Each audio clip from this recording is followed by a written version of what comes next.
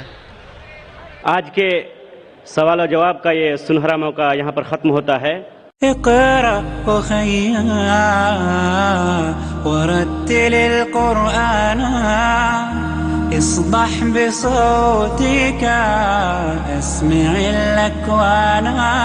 اقرأ كلام الله داوي نفوسنا لنحس في أعماقنا الإيمان. من فؤاد كالحجارة قسوة فإذا وعى القرآن حين